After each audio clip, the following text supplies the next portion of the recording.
جس رات آپ صلی اللہ علیہ وسلم کو معراج لے جایا گیا، آپ نے فرمایا کہ میں لیٹا ہوا تھا، میرے پاس ایک آنے والا آیا، مطلب جبریل علیہ السلام آئے، تو اس نے میرا سینہ چاک کیا، اس نے میرا دل نکالا، اور پھر میرے پاس سونے کا ایمان سے بھرا ہوا ایک برتن لایا گیا اور اس میں میرا دل دھویا گیا، پھر واپس میرا دل اسی جگہ لوٹا دیا گیا۔ ایک روایت میں ہے کہ زمزم کے پانی سے میرا پیٹ دھویا گیا، پھر ایمان اور حکمت سے میرا دل بھر دیا گیا۔ پھر میرے پاس ایک جانور جو خچر سے چھوٹا اور گدھے سے بڑا سفید رنگ کا لایا گیا، جس کا نام کیا تھا؟ براق۔ وہ اپنا قدم نظر کی انتہا تک رکھتا تھا، مطلب کہ جہاں تک اس کی نظر جاتی تھی وہ اپنا قدم وہاں تک رکھتا تھا، اس کی رفتار اتنی تیز تھی۔ برق لفظ براق سے نکلا ہے، براق کہتے ہیں بجلی کو۔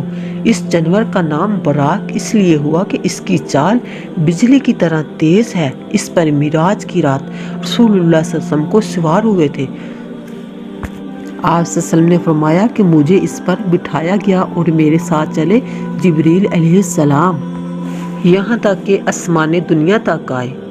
دروازہ کھولنے کے لیے اجازت مانگی، مطلب پہلے آسمان پر آئے۔ پوچھا گیا کون ہے؟ کہا جبریل علیہ السلام۔ دروازہ کھول دیا گیا اور جب میں اس میں داخل ہوا تو وہاں میں نے پایا حضرت آدم علیہ السلام۔ جبریل علیہ السلام نے کہا یہ آپ کے والد ہیں، آپ انہیں سلام کہے، تو میں نے انہیں سلام کہا، انہوں نے میرے سلام کا جواب دیا، پھر انہوں نے کہا نیک بیٹے، نیک نبی کے لیے مرحبا۔ پھر جبریل علیہ السلام میرے ساتھ چلے یہاں تک کہ دوسرے آسمان دروازہ کھول دیا گیا۔ جب میں اس میں داخل ہوا تو وہاں میں نے پایا یحییٰ اور عیسیٰ علیہ السلام، یعنی دوسرے آسمان پر میں نے یحییٰ اور عیسیٰ علیہ السلام کو پایا۔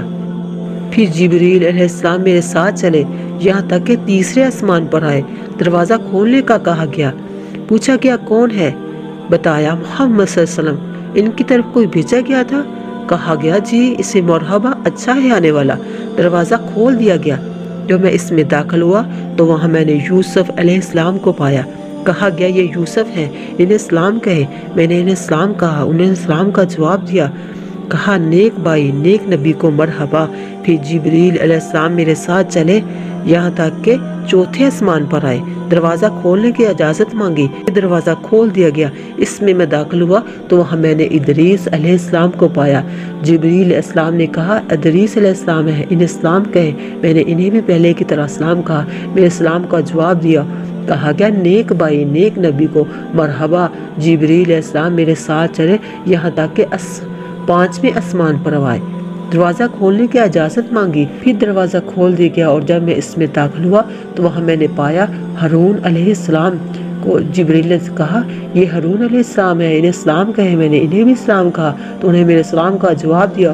کہا نیک بھائی، نیک نبی کو مرحبا۔ پھر جبریل علیہ السلام میرے ساتھ چلے یہاں تک کہ چھٹے آسمان پر آئے، دروازہ کھولنے کی اجازت مانگی۔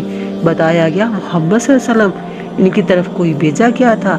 جی ہاں، اس نے بھی کہا مرحبا، اچھا ہے آنے والا۔ پھر دروازہ کھول دیا گیا اور جب میں اس میں داخل ہوا تو وہاں میں نے پایا موسیٰ علیہ السلام کو۔ جبریل نے کہا یہ موسیٰ ہیں، انہیں سلام کہے، میں نے پہلے کی طرح سلام کہا، میرے سلام کا جواب دیا۔ کہا گیا نیک بھائی، نیک نبی کو مرحبا۔ اور جب میں آگے بڑھا تو وہ رو پڑے۔ ان سے پوچھا گیا آپ کیوں رو پڑے؟ تو انہوں نے کہا ایک نوجوان لڑکا جو میرے بعد نبی بنا کر بھیجا گیا، اس کی امت میری امت سے زیادہ جنت میں داخل ہوگی، یہ کہہ کر رو پڑے تھے۔ اور حضرت موسیٰ علیہ السلام کیوں رو پڑے؟ اس لیے کہ آپ کسی حسد کی وجہ سے نہیں رو پڑے، اس لیے رو پڑے تھے حضرت موسیٰ کو اپنی امت پر افسوس آیا کہ وہ کم ہی ایمان لے کے آئے۔ یعنی موسیٰ کا رونا معاذ اللہ حسد کی وجہ سے نہ تھا، کیونکہ انبیاء علیہ السلام تمام کے تمام حسد وغیرہ جیسے خصائل سے پاک ہیں، بلکہ ان کو اپنی امت پر افسوس آیا کہ میں مدت تک ان کو سمجھاتا رہا اور بہت سارے معجزات دکھاتا رہا، لیکن بہت کم لوگ ایمان لائے، تو اس وجہ سے حضرت موسیٰ علیہ السلام رو پڑے اور محمد صلی اللہ علیہ وسلم کی تھوڑی عمر میں بے شمار لوگ ایمان لائے اور قیامت تک لاتے جائیں گے اور جنت میں میری امت سے زیادہ تر داخل ہوں گے۔ اگر معاذ اللہ حسد سے ہوتا تو بار بار